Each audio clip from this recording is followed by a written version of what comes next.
Class fourth student, good afternoon. अब हम करेंगे पाठ 19 जिसका नाम है पत्र लेखन, लेटर राइटिंग। ठीक है, आपने भी इंग्लिश में किया होगा, लेटर राइटिंग लिखे होंगे आपने। अब आपको हिंदी में सीखनी है।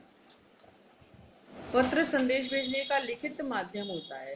ठीक है, आजकल आप फोन से बात करते हो, ऐसे ही थोड़े समय पहले हम पत्र लिखकर बात करते थे एक दूसरे से। जब हमको कुछ पूछना होता था, बात करनी होती थी, कोई दूर रहता है, रिश्तेदार है, मित्र है हमारे, तो हम उनको पत्र लिखते थे, लेटर लिखते थे, तब हमें पता चलता था उनके बारे में।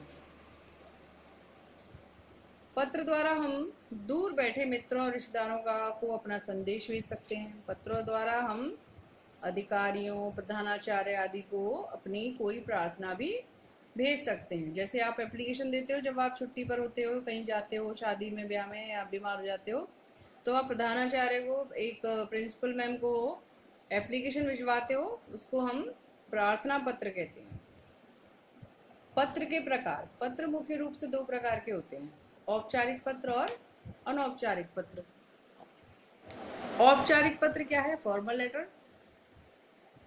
किसी अधिकारी, प्रधानाचार्य आदि को लिखे गए पत्र जिनमें आप उनसे अपने लिए कोई प्रार्थना या आवेदन करते हैं, औपचारिक पत्र कहलाते हैं।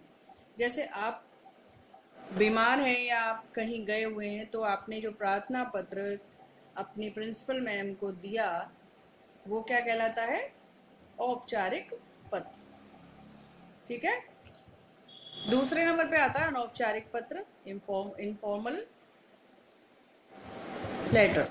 माता पिता, भाई बहन, सगे संबंधियों तथा मित्रों को लिखे जाने वाले पत्र अनौपचारिक पत्र कहलाते हैं। औपचारिक पत्र के प्रारूप में कुछ बातें जो ध्यान रखनी चाहिए। पत्र के बाईं ओर विनम्रता संबोधन, जैसे सेवा में, प्रतिष्ठा में के बाद नीचे संबंधित अधिकारी के पद और स्थान का नाम लिखें। जैसे आप प्रिंसिपल मैम को जब पत्र लिखते हो, प्रार्थना पत्र, तो सेवा में के बाद क्या लिखते हो? प्रधानाचार्य जी, जैसे लिखते हो सेवा में प्रधानाचार्य जी। इसके बीच में पत्र में के मुख्य विषय के बारे में संकेत दिया जाता है। फिर हम एक विषय बताते हैं कि हम पत्र क्यों लिख रहे हैं। इसके बाद नीचे बाईं ओर अधिकारी को संबोधित करते हुए दूसरी पंक्ति से मुख्य बात लिखी जाती है।